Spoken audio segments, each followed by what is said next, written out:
प्रिय विद्यार्थियों, इस वीडियो में हम अभिज्ञान शाकुंतलम के षष्ठम अंक के श्लोक संख्या 11 का अध्ययन कर रहे हैं।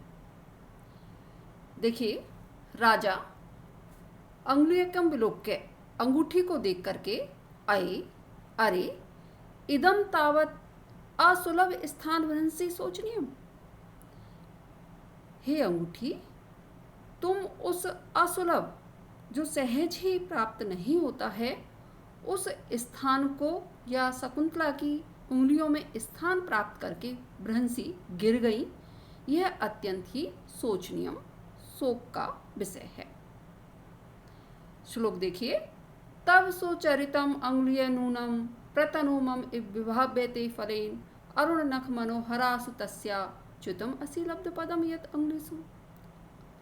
हे अंगुलीय, हे अंगूठी, तब सुचरितम तुम्हारे जो पुण्य हैं, मम इव मेरे समान ही, नूनम निस्संदेह, प्रतनु अत्यल्प हैं, फलेन विभाव्यते यह तुम्हारे द्वारा उपभुक्त किए हुए फल अथवा परिणाम से प्रतीत होता है।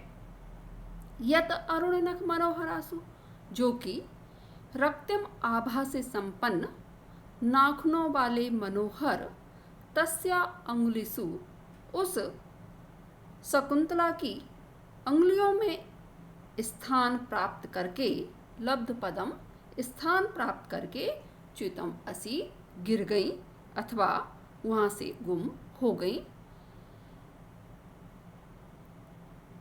प्रस्तुत जो श्लोक है बच्चों, इसमें राजा जो हैं अपनी और अंगूठी की तुलना कर रहे हैं।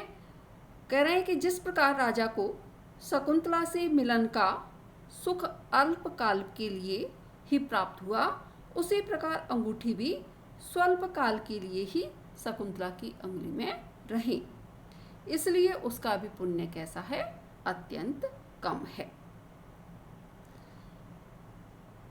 इसमें टिप्पणियां देखिए, सुचरितम अर्थात पुण्य, प्रतनु अति न्यून, जैसे मेरे पुण्य न्यून थे वैसे ही तुम्हारे पुण्य भी कैसे हैं, न्यून हैं।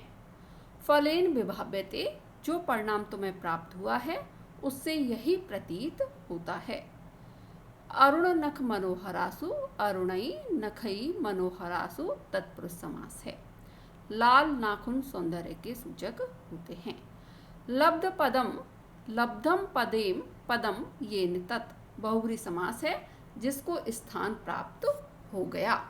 यहाँ पर अल्प फल से अल्प पुण्य का अनुमान होने के कारण अनुमान अलंकार है। मम एव यहाँ उपमा अलंकार है।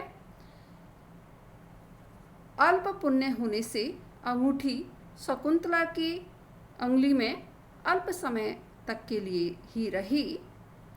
इस प्रस्तुत वृत्तांत से यहाँ अप्रस्तुत वृत्तांत व्यंजित होता है कि अल्प पुण्य वाला व्यक्ति अल्प समय तक स्वर्ग के सुख भोग कर पतित हो जाता है।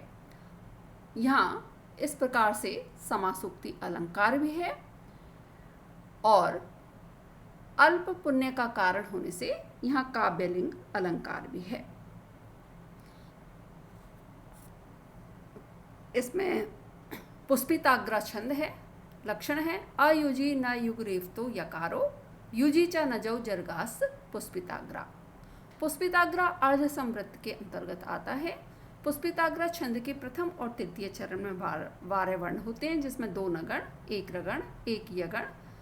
द्वितीय और चतुर्थ चरण में 13 वर्ण होते हैं, 1 नगण, 2 जगण, 1 रगण और 1 गुरु। यहाँ विशेष में ये भी लिखा जा सकता है बच्चों कि अन्य हस्तगतम शोचनीयम भवेत्। राजा के हाथ में अंगूठी के आने से उसका शकुंतला से मिलन संभावित हो गया है। यदि किसी अन्य के हाथ में वह अंगूठी प्राप्त हो जाती या चली जाती तो वहाँ पर राजा जो हैं उनकी मिलने की संभावना कम होती और जो अवस्था है वह कैसी हो जाती है, वस्तुतः शोचनीय हो जाती है। केन उद्घातेन केन प्रसंगेन से अभिप्राय है। शेष अगले वीडियो में। तब तक के लिए धन्यवाद।